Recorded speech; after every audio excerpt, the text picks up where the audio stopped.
Oi gente, tudo bem?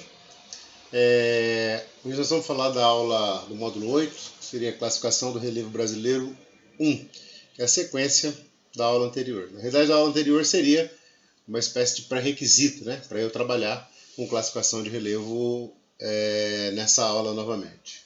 Então vamos lembrar que na aula anterior a gente falou da classificação de relevo do professor Haroldo Azevedo, né, da década de 40, a gente falou da classificação de relevo na década de 60 do professor Aziz Nassib Absaber e falou da classificação de relevo do professor Jurandir Luciano Sanches Ross, que é a última classificação de relevo, que data de 1990, que é a classificação de relevo que tem aparecido nos vestibulares de vocês aí, né?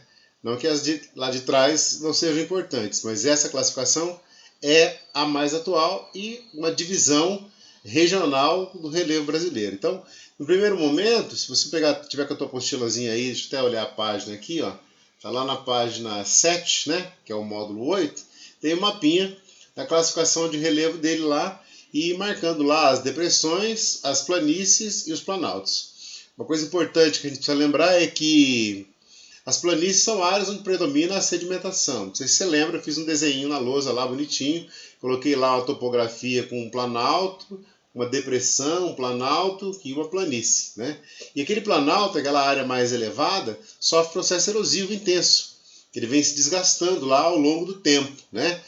Através do quê? De processos naturais, por exemplo, intemperismo físico, com dilatação, contração, intemperismo químico, com a água da chuva, né? Intemperismo biológico, né? Com fragmentação da rocha através do enraizamento de planta por aí afora. Então, nessa aula, basicamente, ele mostra lá o mapinha, você deve estar olhando aí, né? Uma classificação literal do Jurandir Luciano Sanches Ross. Então, vamos lembrar. O Brasil, nosso relevo, ele é modesto. A média altimétrica dele é de 600 metros. Como a gente viu também na aula anterior, os pontos culminantes são o Pico da Neblina, lá na divisa do Brasil com a Venezuela, né, e chega até aqui a região sudeste, na divisa de Minas Gerais com o estado do Espírito Santo e Rio de Janeiro, onde eu tenho ali o Pico da Bandeira e o Pico Cristal, chegando a quase 3.000 metros de altitude, correto? Aí no mapinha, ele coloca lá exatamente a divisão dos planaltos, a divisão das planícies e das depressões, correto? Aí ele fala lá na introdução, né, que da análise da classificação que vem ocorrendo da década de 40 para cá.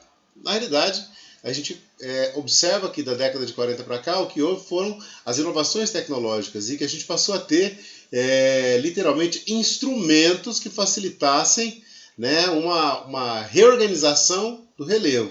Como eu já disse a vocês anteriormente, uma espécie de geoprocessamento, de georreferenciamento, que inclusive tem sido estudos que dão um embasamento muito importante aí para as novas engenharias, né? A construção civil e por aí afora, correto? O georreferenciamento e o geoprocessamento são novas tecnologias que facilitam, evidentemente, a descrição da nova classificação de relevo do Brasil. E ele começa falando dos planaltos. Na verdade, essa aula, basicamente, falando de planalto. Relembrando lá, quando eu falei de planície, eu falei que o material é desgastado nas áreas mais elevadas, né? E que fica acumulado nas áreas mais rebaixadas. Então, quando ele fala de planalto nessa aula, é aquela forma de relevo que predomina a erosão. Então, vamos imaginar. O planalto está aqui, a topografia elevada está aqui, o material vai descer e vai sedimentar. Como essa área mais elevada aqui está sofrendo a ação do tempo, os intemperismos, químico, físico e biológico, ela está sendo desgastada. Então, esse material desgastado é depositado. No processo de desgaste do material, do ponto mais elevado, ocorre o quê? Ocorre o processo de transformação de um planalto em uma planície. Mas ele ainda está lá. Então, na classificação do Jurandir Ross, é exatamente isso que ele mostra. Primeiro, ele dá o conceito, né, de planalto e depois ele classifica os planaltos aqui, né? A gente começa lá com Planalto Residual Norte Amazônico, né? Que está literalmente ali na fronteira norte do Brasil, com escarpas denominadas como falhas e algumas serras, correto? que se encontra literalmente no ponto ali do Pico da Neblina, que pode atingir a altimetria de 3.014 metros, né? E é uma formação muito antiga. Aí você vai entender, né? Professor, então por isso que é mais elevado, lógico. É uma formação mais antiga, é uma formação cristalina, sofre a ação do tempo, mas com um processo erosivo menos acentuado. Por quê? Porque o material é mais resistente. Lembra? A gente tem estrutura rochosa e grau de resistência da rocha.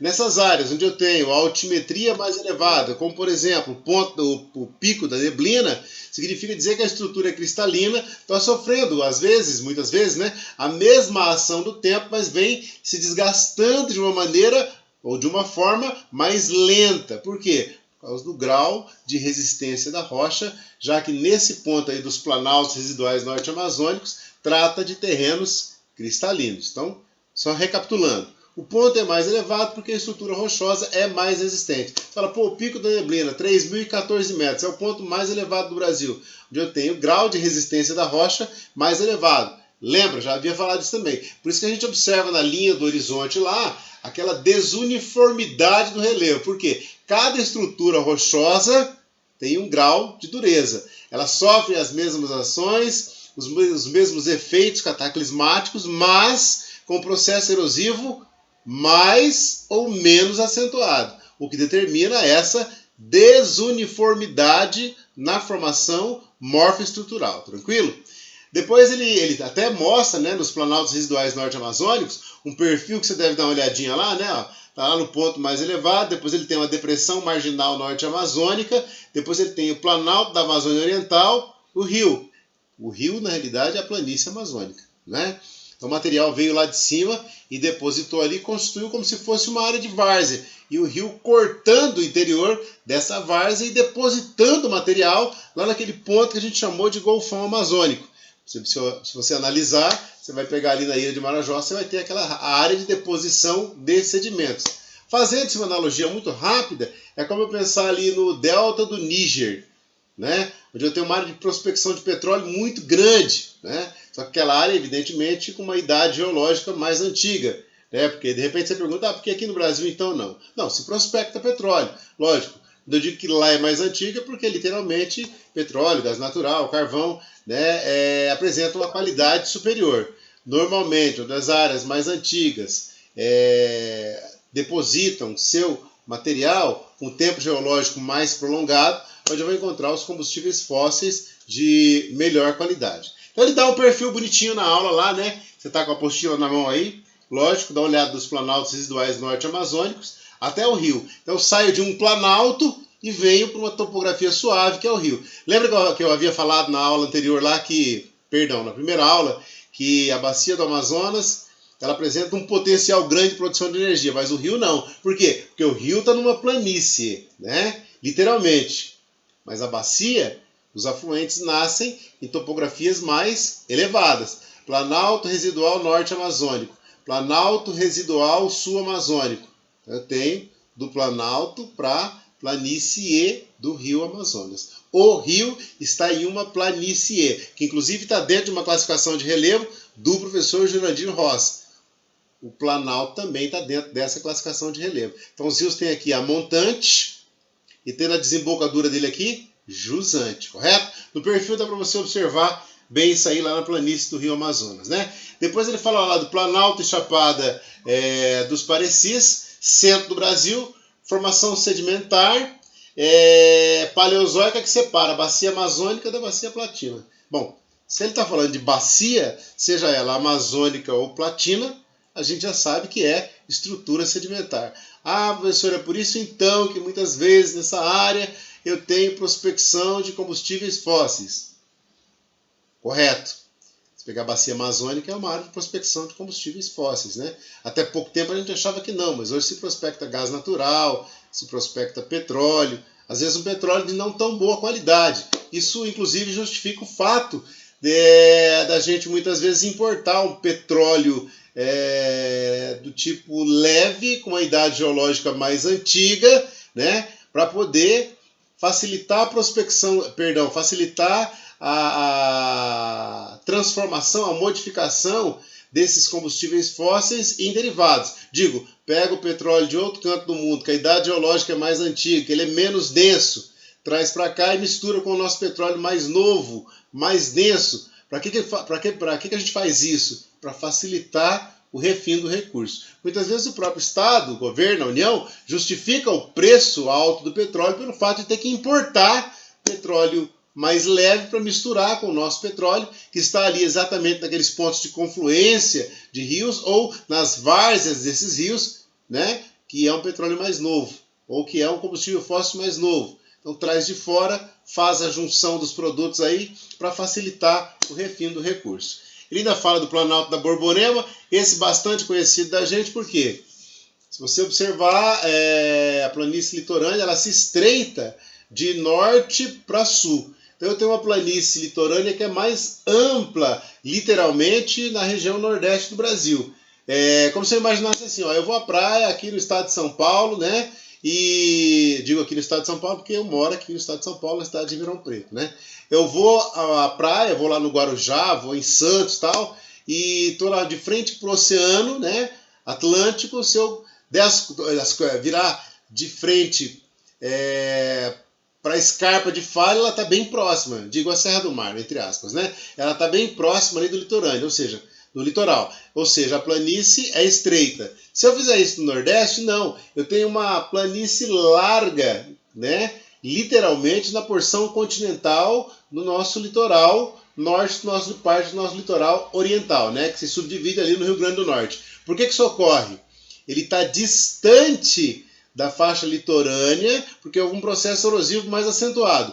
O planalto mais próximo ali da porção litorânea da região nordeste do Brasil é o Planalto da Borborema, que a gente estuda ele normalmente para entender por que eu tenho um ponto na região nordeste que chove pouco. Porque o Planalto da Borborema serve como uma espécie de obstáculo. A passagem da massa úmida que vem do oceano, ela encontra uma barreira e não consegue transpor. Esse é o Planalto da Borborema. Se eu pegar a oeste do Planalto da Borborema, o que eu tenho? O polígono das secas. Então eu tenho aqui um obstáculo e aqui uma planície gigantesca. No meio do caminho tinha uma pedra no meio do caminho. A pedra no meio do caminho é literalmente o Planalto da Borborema. Está aqui nessa aula, ele caracteriza esse Planalto da Borborema, junto ao litoral do Nordeste, como uma formação cristalina peneplanizada, né? É um obstáculo à chegada de massas úmidas, por exemplo, né? No interior do norte do Brasil, no interior do nordeste do Brasil,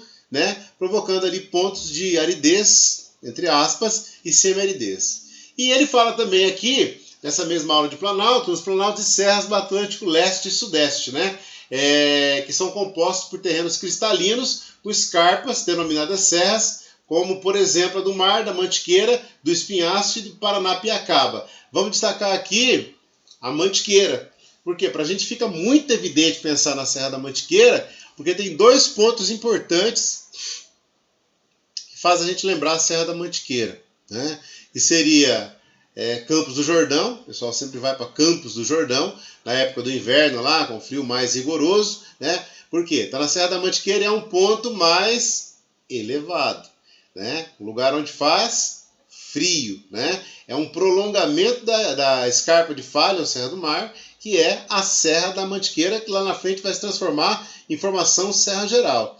E outro ponto importante dos planaltos e serras do Atlântico Leste e Sudeste é, próximo ao município de Campos do Jordão, a cidade de Aparecida, né? Onde eu tenho lá a Basílica de São Pedro, onde o pessoal vai visitar a imagem de Nossa Senhora Aparecida, correto? Então eu tenho desde Campos do Jordão até Aparecida, que mostra ou que faz com que a Serra da Mantiqueira dê as caras. Lembra que tem o famoso Caminho da Fé? O cara sai ali de Andradas, pertinho de Poços de Caldas, e vai a Aparecida. Qual o trecho, qual o caminho que ele faz? É literalmente a Serra da Mantiqueira, que é um dos pontos importantes, né, que ele faz ali, que ele fala, dos planaltos do Atlântico Leste Sudeste, né? Chegando até a Serra do Espinhaço e a Serra da Paranapiacaba. Tranquilo? Nessa aula pra gente, então, o que fica marcante? Primeiro, que fala de planalto, que está na classificação de relevo do professor Jurandir Luciano Sanches Ross. Segundo, que volta a falar do conceito de planalto, que é aquela forma de relevo que sofre um processo de erosão, que supera o processo de sedimentação, por isso é planalto, e ele traz lá Planalto Chapada dos Parecis, Planalto da Borborema, Planalto de Serras do Atlântico Leste e Sudeste e os planaltos residuais Norte Amazônico. Eu gostaria muito que você desse uma observada aí na sua apostila, né? Na classificação, deixa eu voltar um pouquinho aqui, ó, de relevo do professor Jurandir, que está na página 7. Tem um mapinha com todas as classificações de relevo, mas nessa aula ele vai falar literalmente de planaltos. Alguns pontos importantes que a gente consegue observar dentro do mapa morfoestrutural ou de relevo do Brasil. Tranquilo? Tem alguns exercícios lá, você pode fazer, evidentemente, como você tem lá o acesso ao meu WhatsApp, pode mandar a duvidazinha lá, como tem muitos alunos mandando. Talvez demore um pouquinho, mas estou sempre respondendo. Estou aqui à disposição de vocês, beleza? Qualquer dúvida também pode chamar no WhatsApp, não tem problema nenhum. Pena que não tem um mapinha, né, para a gente desenhar aí na lousa e tal, mas com certeza absoluta vai dar tempo a gente fazer isso. Tranquilo? Obrigado por essa aula. Um abraço grande para vocês. Tchau, tchau.